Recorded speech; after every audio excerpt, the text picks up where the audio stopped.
जय गुरु जी, शुक्राना गुरु जी, अनंतम अनंतम बार शुक्राना मेरे गुरु जी।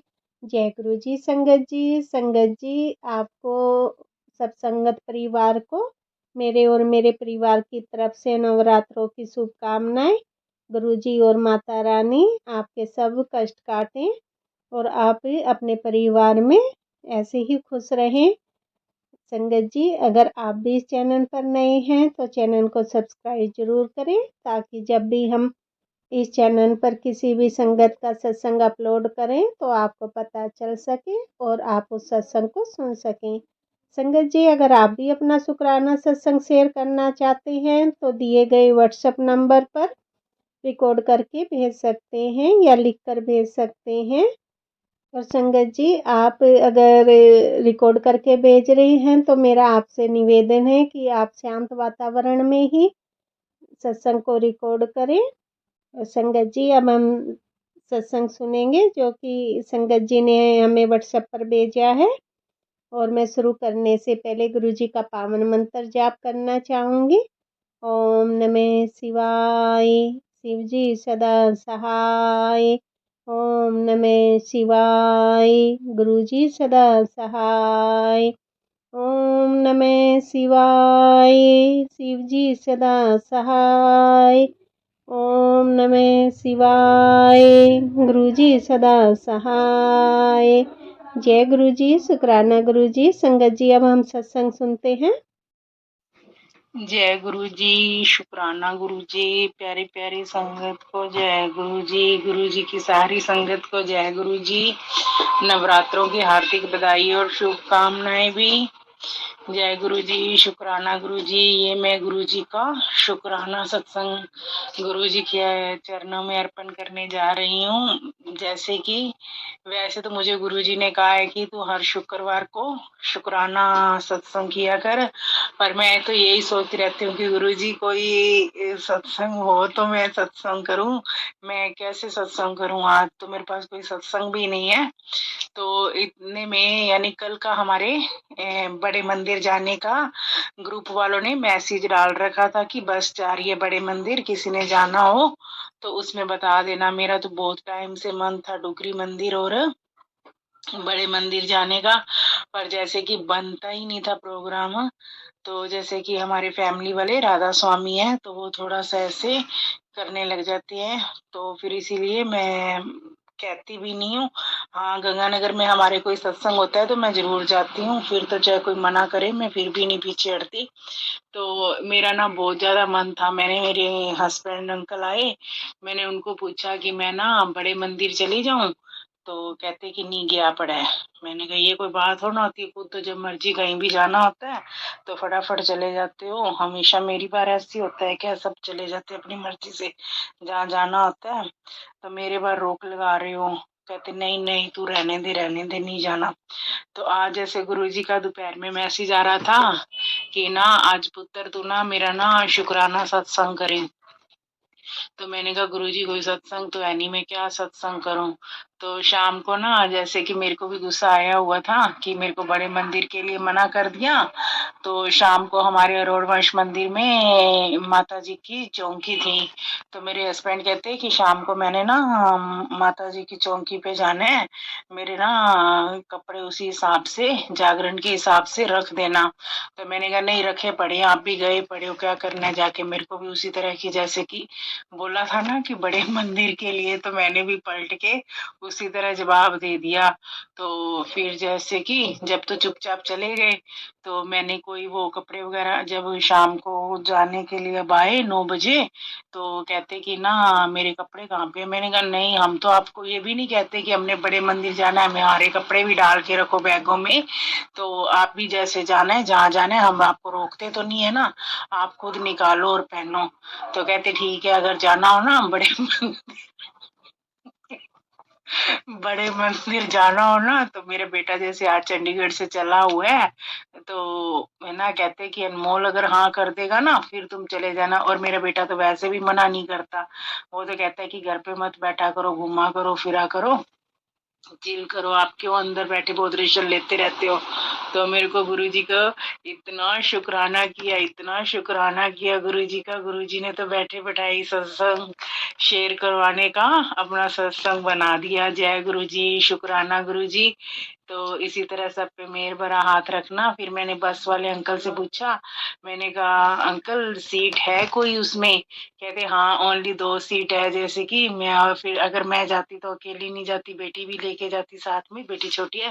तो मैंने कहा जय गुरुजी, शुक्राना गुरुजी, लख लख शुक्राना गुरुजी। जितना शुक्राना किया जाए गुरुजी का उतना ही कम है। गुरुजी अपनी बेटियों का इतना ज्यादा ध्यान रखते हैं ना, बहुत ही ज्यादा ध्यान रखते हैं। जितना शुक्राना किया जाए कम है। जय गुरुजी, शुक्राना गुरुजी। इसी तरह सारी बेटियों पे अपना मेहर भरा सिर पे हाथ रखी रखना। जय गुरुजी, माता रानी, जय माता रानी। सब पे मेहर भरा हाथ रखना। जय गुरुजी, शुक्राना गुरुजी। ओम नमः शिवाय, शिव जी सदा सहाय। ओम नमः शिवाय, गुरुजी सदा सहाय। गुरुजी की इसी तरह सब पे मेहर भरा हाथ रहे, कृपा रहे। जय गुरुजी, जय गुरुजी, जय गुरुजी। संगत जी, अभी हमने सत्संग सुना और अगला सत्संग शेयर करने से पहले मैं गुरुजी का मंत्र जाप करना चाहूँगी। ओम नमः शिवाय, शिवजी सदा सहाय। ओम नमः शिवाय, गुरुजी सदा सहाय। ओम नमः शिवाय, शिवजी सदा सहाय। ओम नमः शिवाय, गुरुजी सदा सहाय। जय गुरुजी संगत जी अब हम अगला सत्संग सुनते हैं। जय गुरुजी, शुक्राना गुरुजी। ओम नमः शिवाय, शिव जी सदा सहाय। ओम नमः शिवाय, गुरु जी सदा सहाय। सारी संगत को जय गुरुजी, आंटी अंकल जी को जय गुरुजी। संगत जी बात यह है कि हमारे पड़ोस में एक मेरी फ्रेंड रहती थी, जो मुझसे कहती थी कि हम सिलाई और कढ़ाई का काम इकट्ठे ही कर लेंगे। तो मैं उसके घर में चली जाती और उसके साथ ही मिलकर मैंने अपने सूट पर एक बार कढ़ाई की, सितारे और मोती लगाए अपने सूट पर, तो मेरा सूट सुंदर बन गया। तो ऐसे ही मैं उसके घर पे जाने लगी तो उसने क्या किया, मेरी सुई होती है ना जो कपड़े सिलने वाली सुई, उसने छुपा ली। संगत जी मुझे पता तो चल गया था, लेकिन मुझे इतनी समझ नहीं थी उस वक्त कि मैं उससे अपनी चीज मांग लूं। मैं काफी सीधी सादी थी, मैं उससे ये भी नहीं कह पाई कि दीदी मेरी सुई आपके पास है, मुझे दे दो। वो मुझसे बड़ी थी उम्र में 5-6 साल। तो मैंने सोचा कि चलो रख ली तो कोई बात नहीं, एक सुई ही तो है। मैंने आकर मम्मी को बताया कि उसने मेरी सुई छुपा ली। मेरी मम्मी ने कहा था कि सुई तो लोहा होता है, लोहे को घर में रखना, किसी का लोहा चुराना बुरी बात ही होती है। लेकिन हमें ये नहीं पता था संगत जी, सुई और लोहे में वो फर्क होता है। सुई से हम हमारे घर के कपड़े सिलते हैं और सुई से हमारी घर की बरकत होती है। अगर सुई किसी को देनी नहीं चाहिए, अगर देते हैं तो उससे वापस ले लेनी चाहिए, क्योंकि अगर कोई हमारे घर की सुई ले जाए तो हमारे घर की बरकत खत्म हो जाती है। उस वक्त तो उसने मेरी सुई चुरा ली संगत जी। लेकिन धीरे धीरे जब मेरी टाइम बढ़ता गया और मेरी शादी हुई तो मेरी शादी में प्रॉब्लमें आने लगी, मतलब कि मेरी जिंदगी में प्रॉब्लम से शुरू होगी, मैं समझ नहीं पाई। पहले तो आपने देखी कि मेरी दिक्कत मेरी पढ़ाई में आई, मेरी पढ़ाई बीच में छूट गई, मेरी शादी हो गई। शादी हो गई तो मेरे शादी होते ही मुझे ससुराल वालों से मेरी अनबन रहने लगी और मुझे पर ब्लैक मैजिक्स होने लगे। मेरे बच्चा नहीं हुआ संगत जी। मैंने इतनी दवाइयाँ खाई, इतने टेस्ट कराए, और फिर मेरे पति को किडनी की बीमारी हो गई। मेरे पति को इतने टेस्ट हुए, इसके इतने मतलब कि 2 ऑपरेशन हुए, एक बार इसकी किडनी निकाल दी गई और दूसरी बार इसका ट्रांसप्लांट हुआ। तो जो सुई उस औरत ने मेरी चुराई वही सुइयां मेरे पति को चुभी। पता नहीं उसने सुई पर ऐसा क्या ब्लैक मैजिक किया था संगत जी। मैं आज भी जब सोचती हूँ मेरे पति की हालत में बारे में मेरे रोंगटे खड़े हो जाते हैं कि उसने सुई पर ऐसा ब्लैक मैजिक किया संगत जी कि वो सुइयां सारी मेरे पति को ही बेचारे को चुभी। इसके किसी शरीर का कोई ऐसा हिस्सा नहीं बचा जहाँ इसके सुइयां ना चुभी हो। इसके टेस्ट लिए जाते, वहां से खून निकाला जाता। मेरे पति की बाहों का और गले के दर्द की जो नसें होती हैं, गले की और बाहों की नसें होती है, वो बिल्कुल ब्लॉक हो गई थी। बाहों के नसों में से खून निकलना ही बंद हो गया था, बिल्कुल ब्लॉक हो गई थी। इतना वहां से खून निकाल निकाल कर मेरे पति के टेस्ट किए गए संगत जी, और गले की नसें भी बिल्कुल ब्लॉक है। जब ये खाता है तो अच्छे से खा नहीं पाता क्योंकि गले के द्वारा इसके कैंसर हुए थे। तो हम कुछ लोगों को अपना मान लेते हैं लेकिन वो अपना होते नहीं संगत जी। तो दुनिया में किसी को भी अपना मत मानो, और कुछ नहीं पता चलता कि कोई इंसान हमारा कौन सी चीज चुरा ले और किस चीज पर ब्लैक मैजिक करते संगत जी, कुछ पता नहीं चलता। मैंने तो उस लड़की का कुछ भी नहीं बिगाड़ा था, उसने फिर भी मेरी सुई चुराई और पता नहीं क्या उसने ऐसा ब्लैक मैजिक किया कि जबकि मेरी शादी भी काफी सालों बाद हुई थी उससे तो, लेकिन मेरी शादीशुदा जिंदगी की शुरुआत ही बड़ी भयानक हुई थी और मेरी शादीशुदा जिंदगी पूरी तबाह हो गई संगत जी, पूरी बर्बाद हो गई।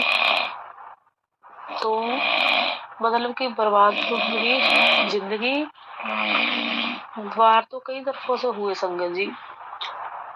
कभी भी कोई इंसान एक बार से खत्म नहीं होता।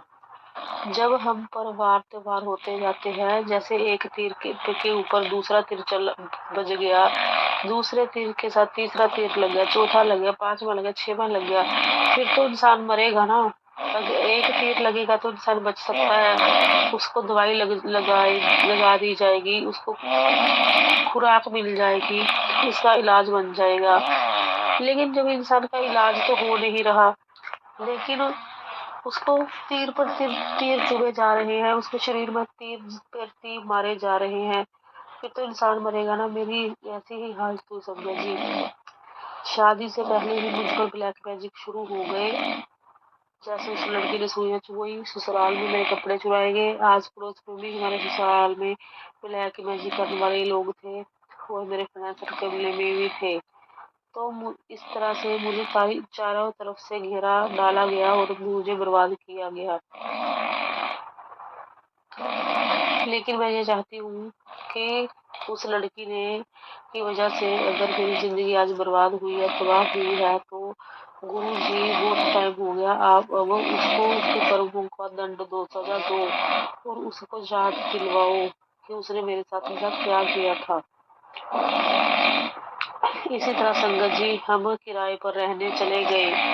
मेरे पति का और मेरे देवर का झगड़ा हो गया था, तो वहाँ हमारे साथ एक और थी जो किराए पर रहती थी, वो भी बहुत से ब्लैक मैजिक करती थी। पहले तो जब मैं दूध डलवाने नीचे जाती, हम ऊपर रहते थे और दूध डालने वाला नीचे आता था, तो उसने ऊपर से पता नहीं क्या धोया, पता नहीं कैसा पानी डाला। जब मैंने दूध डाला तो सारा गंदा पानी मेरे बर्तन में आकर गिरा। फिर उसके बाद क्या हुआ कि हम तो दूध लेते थे कम, हमारे पास तो फ्रिज नहीं था, उसके पास था फ्रिज।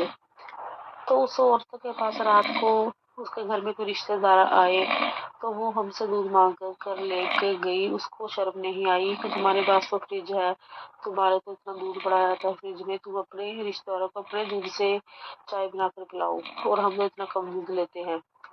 लेकिन वो हमसे दूध मांग कर ले गई, कभी प्याज मांग कर ले गई संगत जी। पता नहीं वो इन चीजों पर ब्लैक मैजिक करती होगी। इस तरह से भी हमारी मतलब कि जो बरकत थी वो खत्म हुई घर की। तो पता नहीं लोगों को क्या जेलसी होती है, क्या ईर्ष्या होती है कि लोग ये चाहते हैं कि सारी खुशियां सारे सुख उनके घर में ही हो, सामने वाले को तो भगवान एक सुख या एक खुशी भी कोई दे देना तो लोगों से बर्दाश्त नहीं हो संगत जी। तो मैं तो बस यही चाहती हूँ कि जिन्होंने भी मेरी बर्बादी में अपने वो कहते हैं बहती गंगा में हाथ धोए हैं। जिन्होंने भी मेरी बर्बादी के मजे लिए हैं उनको आप कर्मों का दंड दो गुरुजी बस। माफ करना मेरे बस में तो है नहीं, लेकिन फिर भी मैं उनसे बदला लेने की इच्छा मैं नहीं रखती, ना ही मुझ में हिम्मत है। तो आप उसके कर्मों का आप दंड जरूर देना गुरुजी। जय गुरुजी, शुक्राना गुरुजी, सारी संगत को जय गुरुजी। अगर मुझसे बोलने में कोई गलती हो गई हो तो मुझे माफ करना। ओम नमः शिवाय, शिवजी सह सहाय। ओम नमः शिवाय, गुरुजी सह सहाय। जय गुरुजी, शुक्राना गुरुजी, जय गुरुजी संगत जी। संगत जी, अभी हमने सत्संग सुना और आज के सत्संग को मैं आगे बढ़ाते हुए गुरुजी का मंत्र जाप करना चाहूँगी। ओम नमः शिवाय, शिवजी सदा सहाय। ओम नमः शिवाय, गुरुजी सदा सहाय। ओम नमः शिवाय, शिवजी सदा सहाय। ओम नमः शिवाय, गुरुजी सदा सहाय। जय गुरुजी, शुक्राना गुरुजी, जय गुरुजी संगत जी।